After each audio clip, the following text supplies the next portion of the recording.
Assalamualaikum warahmatullahi wabarakatuh. Nama saya Maulida Triandini, NPM 190200414. Saya di sini akan membahas materi tentang akuntansi keuangan menengah untuk memenuhi tugas akhir semester. Kas kecil. Kas kecil adalah uang tunai yang disediakan perusahaan untuk membayar pengeluaran-pengeluaran yang jumlahnya relatif kecil. Ada beberapa tujuan dibentuknya kas kecil. Berikut diantaranya. 1. Menangani masalah perlengkapan atau perbaikan kantor yang dialami oleh suatu bagian di kantor. Yang kedua, menghindari cara pembayaran yang tidak ekonomis juga tidak praktis atas pengeluaran yang jumlahnya relatif kecil dan mendadak. Yang ketiga, meringankan beban staf karyawan dalam memberikan pelayanan secara maksimal kepada pelanggan juga termasuk. 4. Mempercepat aktivitas atas yang menggunakan dana secara mendadak dan juga tidak terencana sebelumnya. Terdapat dua metode pencatatan kas kecil. Yang pertama, metode impres atau tetap. Metode tetap adalah metode pembukaan kas kecil di mana rekening kas kecil jumlahnya selalu tetap. Setiap pengeluaran kas terjadi, pemegang petty cash tidak serta-merta langsung mencatatnya, tetapi hanya sekedar mengumpulkan bukti transaksi pengeluarannya. Yang kedua, metode fluktuatif atau tidak tetap atau berubah-ubah. Metode berubah-ubah adalah suatu metode pengisian dan pengendalian kas kecil, di mana jumlah kas kecil akan selalu berubah-ubah atau sesuai dengan kebutuhan. Sistem ini menghendaki bahwa jumlah nominal kas kecil tidak tetap, akan tetapi sesuai dengan kebutuhan. Contoh kasus perhitungan dan jurnal tentang dana kas kecil, metode tetap dan metode fluktuatif. Contoh soalnya, pada awal bulan Februari 2020, manajer keuangan PT Pengusaha Sukses, Saudara Mulyono Herlambang, membentuk dana kas kecil yang digunakan untuk membayar pengeluaran-pengeluaran tunai yang tidak besar jumlahnya dan sering terjadi. Disepakati bahwa dana kas kecil yang dibentuk sebesar Rp1.500.000 yang akan diisi kembali pada tanggal 1 dan 16 setiap bulannya. Adapun transaksi-transaksi selama bulan Februari 2020 sebagai berikut. Tanggal 1 Februari 2020 menggunakan metode impres. Kas kecil terhadap kas sebesar Rp1.500.000. Di metode fluktuatifnya, kas kecil terhadap kas Rp1.500.000. Dari kedua metode ini masih belum ada perbedaan. Lalu di tanggal 4 Februari 2020 di metode impres tidak ada jurnal. Di metode fluktuatif, beban materai terhadap kas kecil sebesar Rp225.000. Tanggal 10 Februari 2020 di metode impres tidak di jurnal.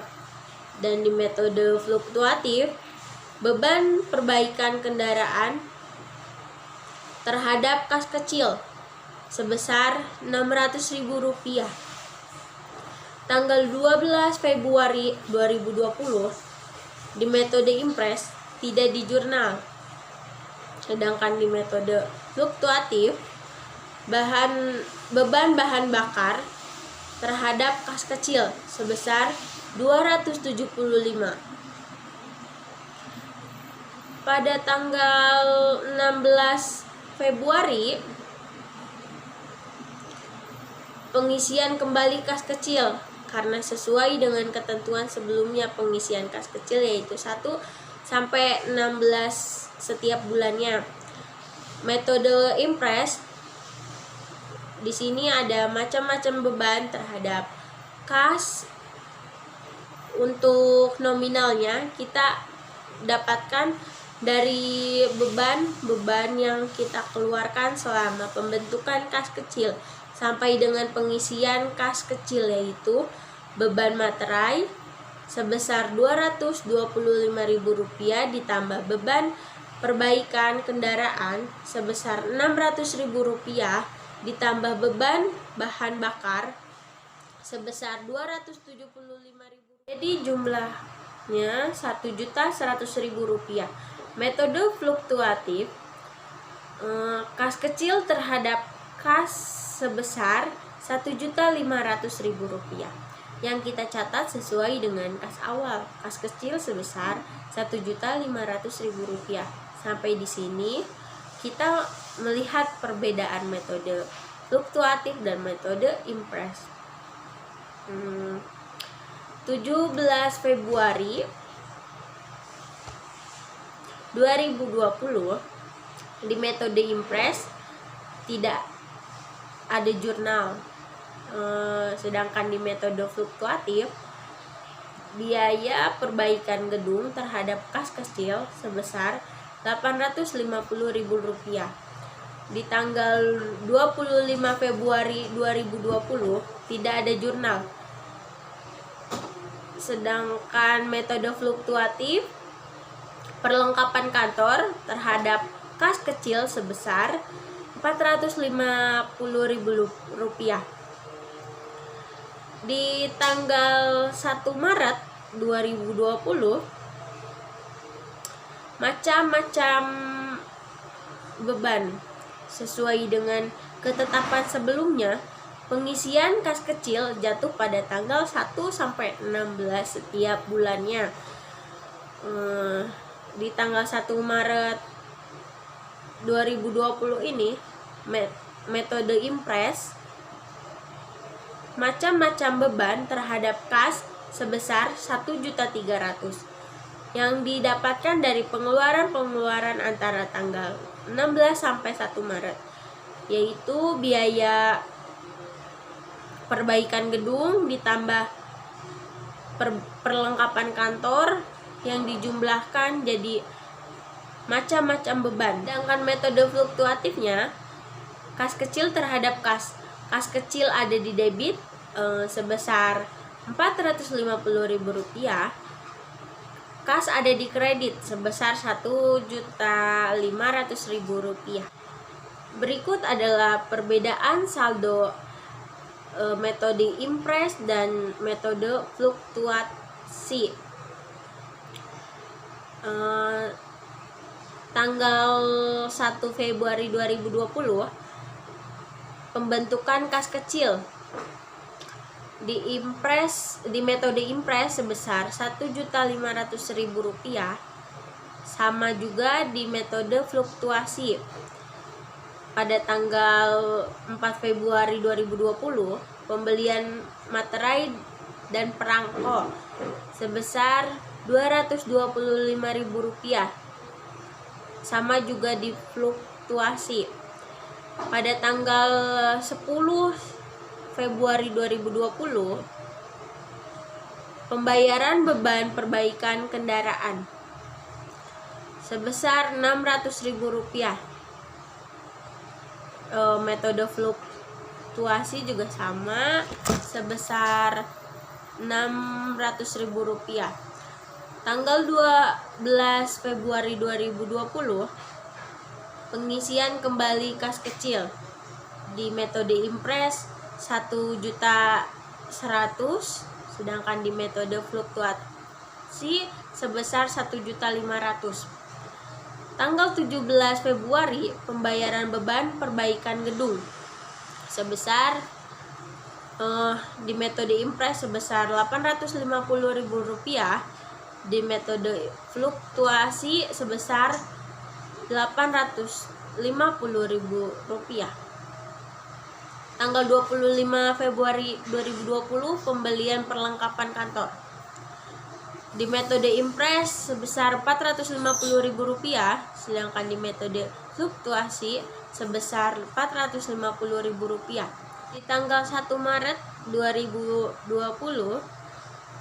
di metode impress sebesar Rp1.300.000 dan di metode fluktuasi sebesar Rp1.500.000. Kita jumlahkan untuk mendapatkan saldo. Untuk metode impress, kita akan mendapatkan saldo sebesar Rp1.500.000. Saldonya tetap sesuai dengan pembentukan kas kecil, karena pengisian kas kecil sesuai dengan beban-beban yang ketika kita keluarkan, maka sebesar Rp1.500.000. Sedangkan metode fluktuasinya, pengisian kas kecilnya sesuai dengan pembentukan kas awal, yang berbeda dengan metode impress. Untuk metode fluktuasinya, pengisian kas kecilnya sesuai dengan pembentukan kas awal, yang berbeda dengan metode impress. Dan saldo metode fluktuasi ini Rp2.100.000. Selanjutnya saya akan menjelaskan tentang wesel. Wesel adalah sebuah bukti janji tertulis bahwa pemberi wesel akan membayarkan uang dalam jumlah tertentu pada tanggal yang disepakati pada penerima wesel. AJP yang harus dikuasai, yang pertama, mendapat pendapatan yang masih harus diterima. Piutang pada pendapatan. Beban yang masih harus dibayar. Beban terhadap hutang. Langsung saja ke contoh soal piutang wesel tidak berbunga. Pada tanggal 1 November terjadi penjualan antara toko X dengan toko Y, di mana toko X menjual barang flash disk kepada toko Y sebesar 10 juta dan akan dibayar bulan depan. Case pertama belum menyinggung memakai wesel atau tidak. Setelah itu, pada tanggal 1 Desember, ternyata toko Y menghubungi toko X bahwa toko Y sedang mengalami kesulitan sehingga dibayar melalui wesel. Karena toko X dan toko Y sudah berhubungan lama, maka toko X menyetujui pembayaran melalui wesel. Wesel tersebut berumur 90 hari atau 3 bulan. Case kedua, mereka bernegosiasi melakukan pembayaran melalui wesel. Perlu diingat, namanya pembayaran menggunakan wesel perlu kesepakatan kedua belah pihak.